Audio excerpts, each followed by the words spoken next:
क्या ईश्वर सच में है या नहीं? यदि है तो कहाँ है, कैसा है, दिखता कैसा है, और दिखता है तो हमें क्यों नहीं दिखता? क्या वह निर्गुण है कि सगुण? इस तरह के अनेक प्रश्न हमारे मन में उठते रहते हैं, जिनके उत्तर की खोज मनुष्य को उलझा कर रख देती है। पूरे संसार में हम सभी अपने अपने ईश्वर को अनेकानेक रूपों में पूछते हैं। जाने अनजाने ही सही, हम ईश्वर के अस्तित्व पर सवाल तो उठाते हैं। हमें यह मान लेना चाहिए कि ईश्वर एक ऐसी शक्ति है जो हमें अवांछित और अनैतिक कर्मों से दूर रखती है। वह ईश्वर हमारे अंतर्मन में भी है और बाहर भी, जो सब में समाया है और कण कण में व्याप्त है। ईश्वर हमारे विश्वास में है। ईश्वर पर प्रश्न उठाने वाले नास्तिक भी पूर्णतया नास्तिक नहीं होते, मगर कई बार कुछ चमत्कारी घटनाएं ऐसी घटती हैं कि नास्तिकों को भी ईश्वर के होने पर विश्वास हो जाए, जिनका जवाब लॉजिक और साइंस के पास भी नहीं होता। दोस्तों, आज के वीडियो में हम ईश्वर के अस्तित्व से जुड़ी एक ऐसी घटना के बारे में जिक्र कर रहे हैं जिसने लंदन की हाई अथॉरिटीज को भी सोच में डाल दिया। एक ऐसी घटना जिसे चमत्कार के अलावा और कोई नाम नहीं दिया जा सकता। लोग कहते हैं कि ईश्वर के अस्तित्व की सभी कहानियां भारत में ही क्यों मिलती हैं? जी नहीं, ऐसा बिल्कुल नहीं है। और आज की इस घटना को सुनने के बाद शायद आप ये नहीं कह पाएंगे। 15 नवंबर 1884 को इंग्लैंड में जॉन ली को एक महिला के कत्ल में दोषी मानते हुए कोर्ट ने फांसी की सजा सुनाई। सजा सुनाई जाने पर जॉन ली कोर्ट में बुरी तरह चिल्लाता रहा कि वह बेकसूर है, वह बेकसूर है।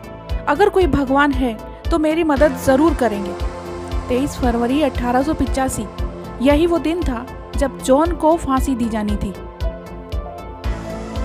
फांसी देने से पहले फांसी के फंदे, रस्सी और तख्त की मजबूती को जांचा और परखा गया ताकि फांसी में किसी भी प्रकार की कोई रुकावट न आ जाए। अब जॉन ली को फांसी के तख्त पर लाया गया। जल्लाद ने जॉन ली के चेहरे को काले कपड़े से ढक दिया, गले में फांसी का फंदा डाल दिया और आदेश मिलते ही जल्लाद ने हैंडल को दबाया, लेकिन तख्त नहीं खुला। बार बार हैंडल दबाया गया लेकिन तख्त नहीं खुल पाया और फांसी एक दिन के लिए टाल दी गई। इसके बाद जांच शुरू हुई तथा आजमाइश के तौर पर जॉन ली के समान वजनी पुतले को फांसी पर लटकाया गया। लेकिन अजीब आश्चर्य की बात, तख्त खुल गया।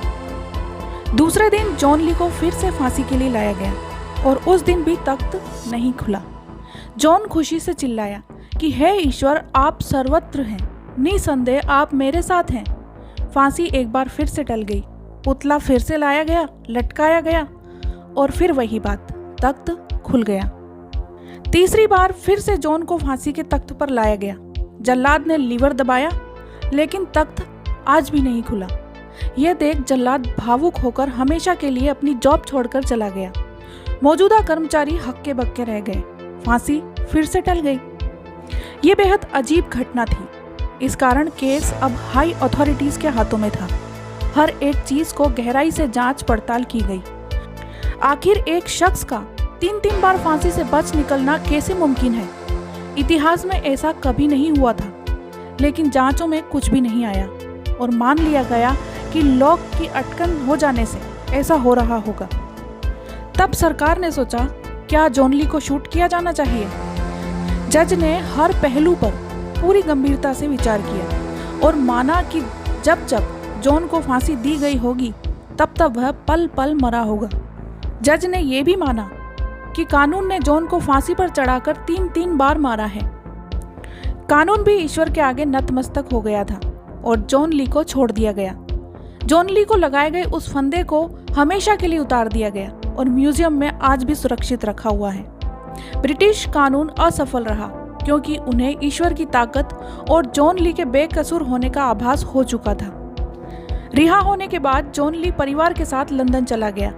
अक्सर लोगों द्वारा सवाल पूछे जाने पर जॉन ली यही कहता था कि फांसी के वक्त एक अद्भुत दिव्य प्रकाश की अनुभूति उसे होती थी। यह प्रकाश काला कपड़ा हटने के बाद अदृश्य हो जाता था। इसके बाद जॉन ली समाज सेवा और चैरिटी से जुड़ता चला गया। 80 वर्ष की आयु में जॉन ली का निधन हुआ। जॉन ली के खिलाफ पुलिस को प्राप्त हुए वो सारे झूठे सबूत जो जॉन ली को फांसी तक ले गए थे, उनके ही दोस्त जोनाथन के षड्यंत्र का हिस्सा थे। यह जॉन ली के गांव वालों का कहना था। जॉन ली की रिहाई वाले दिन ही उसके धोखेबाज दोस्त जोनाथन को लकवा मार गया। महज 29 वर्ष की आयु में जोनाथन की मौत हो गई। दोस्तों, इस घटना को सुनने के बाद आपका क्या जवाब है, स्पेशली जो साइंस फील्ड से जुड़े हुए हैं और जो नास्तिक हैं? मेरा मानना है कि ईश्वर और हमारे कर्मों का आपस में कोई न कोई संबंध जरूर है। अगर हमारे कर्म अच्छे हैं तो ईश्वर पल पल हमारे साथ है और बुरे कर्मों का भी ईश्वर न्याय करने से नहीं चूकता। दोस्तों, आपको आज की वीडियो कैसी लगी और आप ईश्वर के अस्तित्व पर विश्वास करते हैं तो हमें कमेंट करके ज़रूर बताएं। वीडियो पसंद आया तो उसे लाइक और शेयर ज़रूर करें ताकि ये जानकारी दूसरों तक भी पहुंच पाए। और चैनल पर नए हैं तो चैनल को सब्सक्राइब ज़रूर करें। पास दिए बेल आइकन को दबाएं ताकि इसी तरह के और वीडियोज़ आपको मिलते रहे।